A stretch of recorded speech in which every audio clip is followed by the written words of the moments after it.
Selain itu, ia juga memberi perhatian khusus pada orang-orang yang tidak bisa bersekolah dan mengajar mereka tentang devosi kepada hati kudus Yesus. Tanggal 11 Mei 1931, para kelompok revolusioner membakar semua gereja di Malaga. Jika aku dilahirkan 1000 kali, 1000 kali aku akan menjadi imam. Proses kanonisasinya lebih unik lagi guys. Tim medis kemudian menyatakan bahwa telah terjadi regresi spontan pada penyakitnya. Halo teman-teman semuanya, welcome back to Rock, Riwayat Orang Kudus edisi 4 Januari.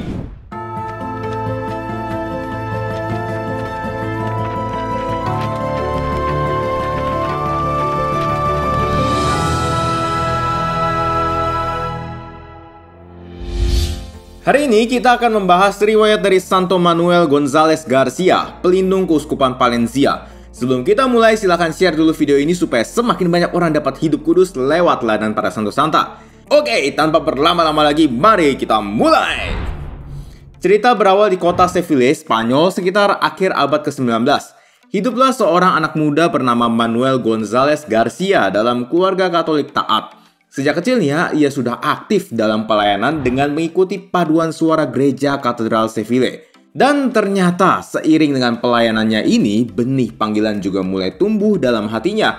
Bahkan ia berkata, "Jika aku dilahirkan 1000 kali, 1000 kali aku akan menjadi imam." Mantep banget kan ya? Akhirnya di usianya yang baru 12 tahun, ia masuk di seminari Seville dan lulus dengan menyandang gelar doktor teologi dan hukum kanon. Beberapa tahun kemudian, ia ditabiskan menjadi seorang presbiter atau imam Katolik oleh Uskup Agung Seville, Monsignor Marcelo Spinola y Maestre. Di umurnya yang baru 24 tahun guys. Masih muda banget kan?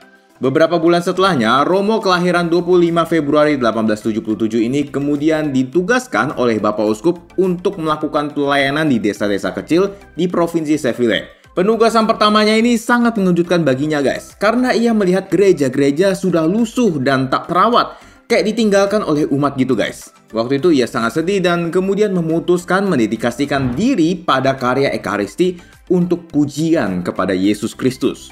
Ia memulai karyanya dengan melayani panti jompo suster-suster kaum miskin Seville sambil menjabat sebagai pastor paroki San Pedro de Huelva. Selain itu, ia juga memberi perhatian khusus pada orang-orang yang tidak bisa bersekolah dan mengajar mereka tentang devosi kepada hati kudus Yesus. Karyanya ini perlahan dilirik oleh Tata Suci sehingga tahun 1916 ia diangkat Paus Benediktus ke-15 menjadi uskup auxilier Malaga dan uskup tituler Olympus. Oh ya, buat teman-teman yang bingung apa sih uskup auxilier dan uskup tituler itu? Jadi, menurut kitab hukum kanonik ada 4 macam uskup guys. Pertama adalah uskup diosesan yang mengelola suatu keuskupan, misalnya seperti uskup Bandung, Monsignor Antonius Munjamin OSC. Kedua, ada uskup auxilier yang bertugas membantu uskup diosesan dan tidak punya hak untuk menggantikannya. Ketiga adalah uskup koadjutor yang punya tugas membantu uskup diosesan juga. Namun yang membedakan adalah ia punya hak untuk menggantikannya. Misalnya, ketika uskup diosesan wafat, maka uskup koadjutorlah yang berhak untuk menggantikan posisinya. Terakhir adalah uskup tituler. Uskup tituler ini menerima tabisan uskup, tapi tidak memimpin sebuah keuskupan, melainkan ia mempunyai tugas khusus lain, misalnya uskup militer ataupun uskup mahasiswa. Contohnya, di Indonesia, Monsignor Ignatius Kardinal Suharyo bertindak sebagai Uskup Agung Jakarta, yaitu uskup diosesan, dan juga Uskup Ordinariat Militer Indonesia atau uskup tituler. Setelah menerima tabisan uskup di usia yang baru 39 tahun, ia membantu uskup Malaga waktu itu, Monsignor Juan Munoz yang berusia 81 tahun. Ketika Monsignor Juan Munoz wafat, ia kemudian diangkat menjadi uskup Malaga tanggal 22 April 1920. Berbagai tantangan menerpa kepemimpinannya. Salah satu yang terberat adalah menjelang Perang Saudara di Spanyol. Tanggal 11 Mei 1931, para kelompok revolusioner membakar semua gereja di Malaga, termasuk tempat tinggal uskup, sehingga ia harus melayani umatnya dari luar keuskupannya. 4 tahun kemudian, Tata Suci lewat Bapak Paus Pius ke-11 kembali mempercayakan sebuah jabatan uskup kepadanya. Ia diminta untuk menjabat sebagai uskup Palencia tahun 1935, dan disinilah ia mendirikan kongregasi suster-suster misionaris Ekaristi dari Nazaret, Children of Reparation, dan Disciples of Saint John.